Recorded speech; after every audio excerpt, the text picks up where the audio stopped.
The family of an inmate brings a lawsuit against the city of Joplin. KOAM News at 10 is next. Is upon us and the staff will smile. Now at 10, allegations of negligence lead the family of inmate, Joplin City Jail inmate, to file a lawsuit. Plus, Joplin looks for solutions to help the city's homeless students. And hear ye, Joplin looks to kick off Art Walk with an official proclamation. The 4 states' most watched news starts now. The family of an inmate in the Joplin City Jail has filed a lawsuit in connection with his death. This is KOAM News at 10. I'm Dow Quick. That suit filed by the family of Nicholas Bartlett accuses the city of Joplin, the Joplin Police Department, Joplin City Jail, and 5 employees of multiple counts of negligence. According to court documents, on September 15th, Nicholas Bartlett was booked at the Joplin City Jail for charges including domestic assault. Bartlett was placed on suicide watch as he had been causing self-harm. Less than 4 hours later, Bartlett was discovered hanging from a phone cord in his cell. Bartlett was pronounced dead at a nearby hospital. Court documents say the suicide occurred during a more than 2-hour gap where Bartlett was left unattended, a gap which goes against the police department's suicide protocol. It's getting cooler out there. We have some chilly overnights ahead. Let's check in with Chief Meteorologist Doug Heddy. It is. It's going to feel more fall-like as we go through the next several days. Today was actually cooler. We've been into the 80s for quite a stretch. 79 for a high. 75 is the average high. Record high on this date is 91 degrees. And we are cooling down. We're sitting into low to mid 60s across the board. Case in point, 65 in Nevada, 61 in Monette, Grand, 64 in Parsons. We have clear skies, so we are going to stay nice and calm as we go through the overnight hours. Showers from this morning are gone, but we're watching this wave. This wave is heading toward us, and it's going to start to work through as we go through the daytime hours tomorrow. So through tonight, it looks fine. 63 here shortly, down to about 50, and then back to 62 by 10 a.m. But we could be looking at some frosty conditions tomorrow night. We're going to have those details here in a little bit. See you soon. The homeless population of Joplin students is on the rise. KOAM's Anthony Saviello brings us that story. Homelessness is an unfortunate but common issue within the Joplin area, and it is one that not only affects adults, but students as well. The numbers have rose since the tornado year by year, but we also have had this position. This is the 3rd year that we've had somebody in this particular position through a homeless grant that we were awarded through the state of Missouri. And so I believe that we're identifying more students as well. Tara Porter currently fills the role as the McKinney-Vento case manager for the Joplin School District. Tara told me that the Joplin School District currently has 7,600 students enrolled. Of that 7,600, 420 of them qualify under the McKinney-Vento definition of homeless. Of that 420, 116 reside in the high school alone. And of that 116, 20 of them are completely on their own. However, there is hope for these students, and the school district has many efforts to keep them in school and to set them up for success. We really help with extracurricular activities, clothing, school supplies. We have helped students who are on their own unaccompanied, with apartment stuff, bedding, just an array of things that we can help with. We also pay for transportation sometimes and things such as that. But what is causing this issue to rise in the area? The cost of living is so high, and so rent is very high. And we have a lot of families who have had stable housing who are in the situation where they're having to double up and live with somebody else just to get by right now. Despite the complications, it doesn't stop Tara from putting her best foot forward to help these students. Reporting in Joplin, Anthony Saviello, KOAM News. Tara says the district is one of 13 in the state to receive a grant that helps homeless students. Mercy Hospital Columbus hosted a ribbon cutting and formal blessing ceremony today to celebrate the opening of a new outpatient physical therapy building. That new 2,400 square foot building quadruples the space that was previously available for outpatient physical therapy inside Mercy Hospital Columbus. And it's just right here in town. And now with this space, we've been able to bring more equipment, offer more services, where even, before we were able to see them to some degree, but we were just so locked on what we could do to expand. So this has been amazing. That new space is not physically connected to Mercy Columbus, but is located directly adjacent at 111 Sycamore Street. It's Arts and Humanities Month in Joplin, and to celebrate, the mayor today made a proclamation recognizing local artists, musicians, and area organizations in the Joplin arts community.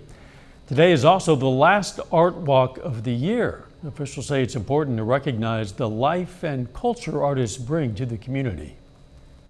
We have so many artists, so many creatives, poetry, writers, we got it all.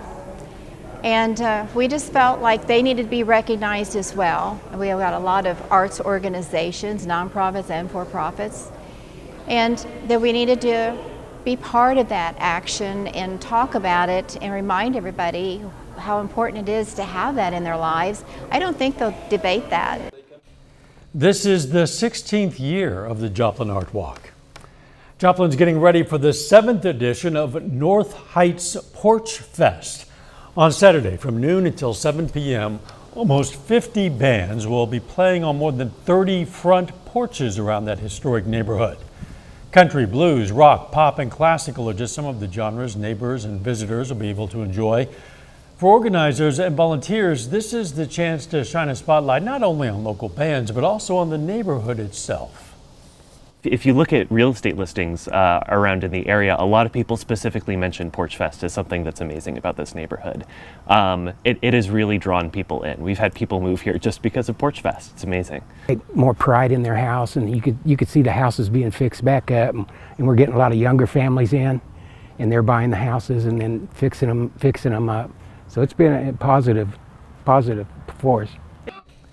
More than 10 food trucks and 20 artists will also join that event. You can find the details on our website, KOAMNewsNow.com.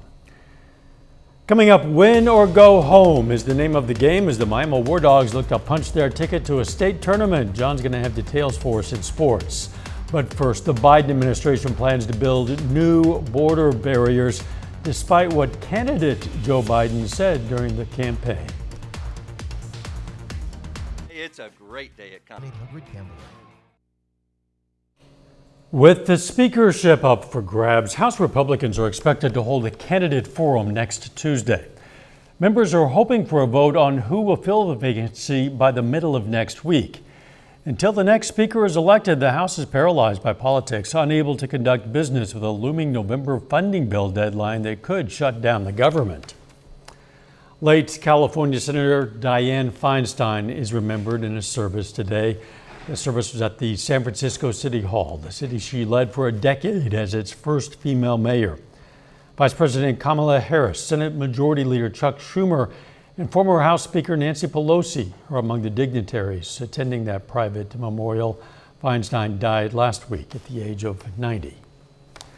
The Biden administration is moving forward with plans to build new border barriers in South Texas, marking a sharp reversal from a campaign pledge made by then-candidate Joe Biden. As Michael George reports, the president said he has no choice because the funding was approved specifically for a border wall. The Biden administration announced it's waiving more than 24 federal laws in South Texas to allow about 20 miles of border wall to be built around the Rio Grande Valley. Illegal border crossings have surged above 200,000 last month alone. When he was running for the White House, President Biden said he was against border wall spending. There will not be another foot of wall constructed in my administration. On Thursday, the president said he didn't want to build the wall, but cited a law Congress passed in 2019 that leaves him with little choice. They have to use the money for what it was appropriated. I can't stop that. Do you believe the border wall works? No.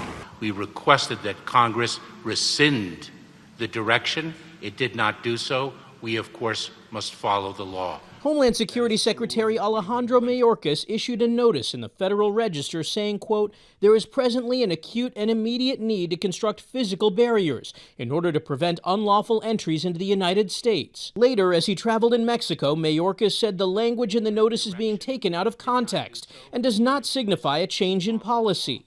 Our policy remains as it was since day one. We are opposed to the construction of the wall. Meanwhile, the administration announced it will restart direct deportations of migrants to Venezuela. In September, about 50,000 Venezuelans crossed into the U.S. without authorization. Michael George, CBS News. Venezuelans accounted for nearly a quarter of all illegal border crossings last month. A little bit later, we're headed out to Pryor Creek Farms for another look at fall attractions in the 4 states. Plus, cooler temperatures working in the next few days. Those details coming up next. Theater, celebrating it's all we do.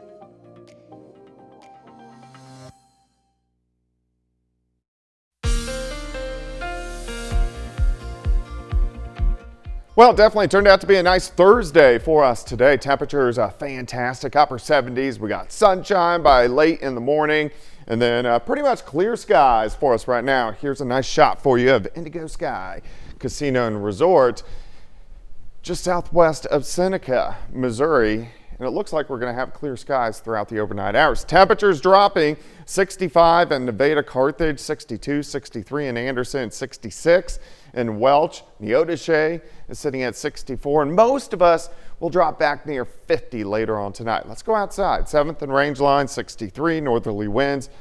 Light humidity is coming up. We're going to hit the dew point as we get into the overnight hours tonight. Here's our strong fall cold front. The cold air is building in behind it. It's going to slide south and race toward us as we go through the daytime hours for us tomorrow. Cool us down, making it feel actually like fall. Couple little clouds shooting through. Besides that, we look good. You can see all the clear skies. But if we go north, here's that storm system. It's really that wave right there. Not a lot of rain with it. We are probably going to get some sprinkles, maybe a random shower.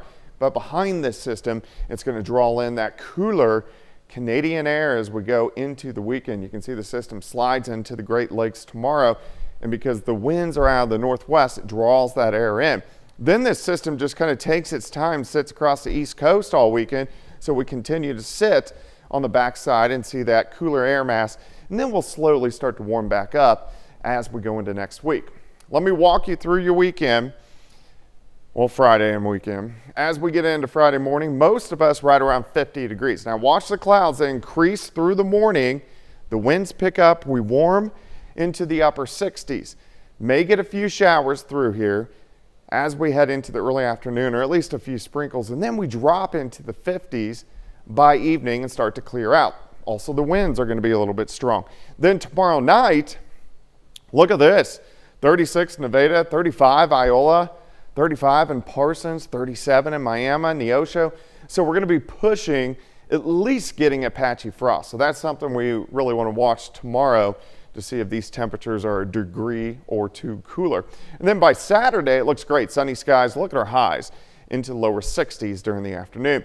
Day planner for you tomorrow, 50 in the morning, 65 at noon, highs 68, backing to 60 by 4 p.m. Plus the winds. We're going to have winds gusting 20 to 30 miles per hour, and then these are going to calm down as we get into tomorrow evening. So of course, we got 4 State Friday night high school football. Throw on the hoodie. Looks good. Look at this. 53 at kickoff, 46 by the fourth quarter. We're going to stay dry, but it's going to be kind of chilly the way football weather should be. All right, 68 tomorrow. You can see I put a few little sprinkles, maybe a quick little shower in there. 62 on Saturday, back to 71 on Sunday, so the weekend's going to be fantastic. 74 Monday. We do warm back to 80 on Wednesday and then back into the 60s late next week with our next storm system with some showers, even a few thunderstorms. High of only 62 on Saturday and the low that night, 39? That's crazy, isn't it? Wow, yeah. Thanks, Doug. Hey, this month we're highlighting area pumpkin patches and other places where you and your family can enjoy autumn activities in this cooler weather. Those include Pryor Creek Farms in Cherryvale, Kansas. Visitors can choose their own pumpkin and take a hay ride around the farm. The playground has a corn pit, bouncing barnyard, barrel train, play equipment, and hay maze. The gift shop features products from local artists and artisans. The farm is open every weekend as well as Tuesday evenings through the month of October. Admission is $10 for adults, $8 for kids. Those under age 3 get in free. And you can find plenty of other fun family events in the area this weekend. You can see migrating pelicans at Grove, Oklahoma's Pelican Fest. The carnival there opens at Wolf Creek Park tonight. It opened tonight with more activities planned tomorrow and Saturday. In Fort Scott, Kansas, the annual Gordon Parks celebration began today. It continues through Saturday at the Gordon Parks Museum.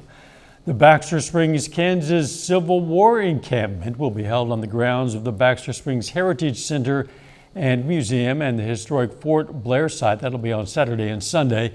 And the Columbus Day Festival runs Saturday through Monday in Columbus, Kansas. Weather permitting, a highlight is always the colorful hot air balloon regatta. Still ahead, Pittsburgh State football gets ready for its top 20 battle with Emporia State on Saturday. And highlights from Miami softball's Super Regional against Weatherford. John Dales has those stories and more up next. Furniture in Joplin. It's been a good year. Soil, fertilizers, pottery, and macrame hangers. Get started today at Tony's Garden Center, South Santa Fe and Chanute.